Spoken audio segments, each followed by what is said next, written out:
मंजिल उन्हीं को मिलती है जिनके सपनों में जान होती है। मंजिल उन्हीं को मिलती है जिनके सपनों में जान होती है। पंखों से कुछ नहीं होता, हौसलों से उड़ान होती है।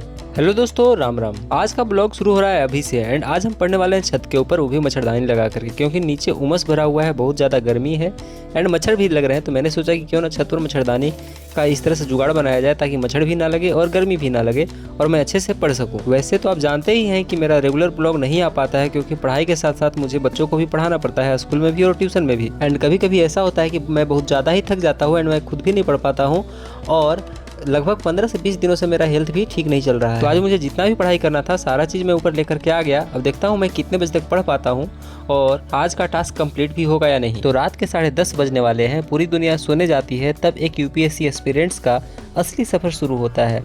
दिन भर की भागदौड़ और शोर के बाद रात की ये खामोशी पढ़ाई के लिए सबसे ज़्यादा बेस्ट समय है। अभी मेरा फोकस ऑप्शनल सब्जेक्ट फिजिक्स पर सबसे ज़्यादा है।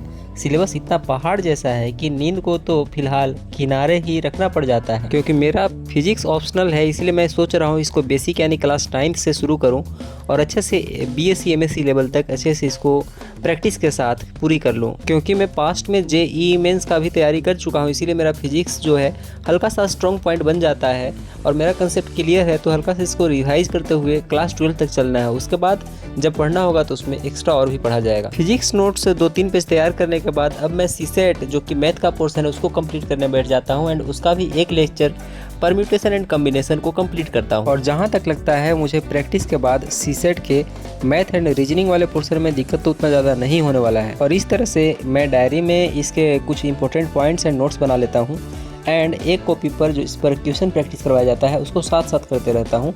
और मेरा सीसेट का क्लास लेने आते हैं ऋषभ शर्मा सर, क्योंकि सिलेबस भी बहुत ज़्यादा है एंड यहाँ पर समय भी बहुत ही कम मिलता है। तो यहाँ पर स्ट्रेटजी के साथ चलना पड़ता है कि किस विषय को कब करना है, किसको कंप्लीट करना है, किसको रिवीजन करना है। फाइनली ये सीसेट का लेक्चर भी कंप्लीट हो गया। क्वेश्चन प्रैक्टिस भी बहुत सारा मैंने किया और यहाँ पर इसके नोट्स भी मैंने लगभग 2 से 3 पेज बनाए, जो कि मैंने बंद कर दिया, लेकिन दिखाता हूँ इसको ओपन करके। आज मैंने 2 से 3 पेज बहुत ही मेहनत करके इसको अच्छे से लिखा और फिर मैंने इसके बाद आधे घंटे का रेस्ट ले लिया। रेस्ट में मैंने फ़ोन चलाया, क्योंकि अगर हल्का सा भी मैं आराम करने बैठता तो मुझे नींद आ जाती। और रात में ये चांद और इसका रोशनी बहुत ही ज़्यादा प्यारा लग रहा था। रात के 12:30 बज चुके हैं, आंखें भारी हो रही है, लेकिन एक सपने के कारण नींद उड़ चुकी है। एंड अब मैं साइंस एंड टेक्नोलॉजी का रिविजन रितेश जायसवाल सर से करने वाला हूँ। अभी मैं 3rd लेक्चर ही कंप्लीट कर रहा हूँ, जो कि यहाँ पर सेल के स्ट्रक्चर के बारे में पढ़ाया जा रहा है। ऐसे ये टॉपिक मेरा पढ़ा हुआ है, इसीलिए मैं इसको हल्का सा स्पीड में करके भी देख करके कंप्लीट कर लेता हूँ। वैसे आप सभी कमेंट में बताओ कि आप यूपीएससी का एग्जाम कब देने वाले हो, यानी किस ईयर देने वाले हो। इस लेक्चर को कंप्लीट करते करते रात बहुत ज़्यादा हो चुका था एंड मैं सो गया था एंड ब्लॉग को भी कंटिन्यू नहीं कर पाया था।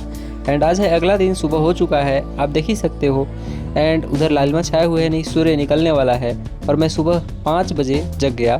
5:15 बजे का दृश्य ये है और पीछे चंद्रमा है। तो अब चलते हैं वही फिर से भाग दौड़ वाली ज़िंदगी। सुबह सुबह ट्यूशन, फिर स्कूल एंड पूरा दिन थकान एंड रात में फिर से पढ़ाई।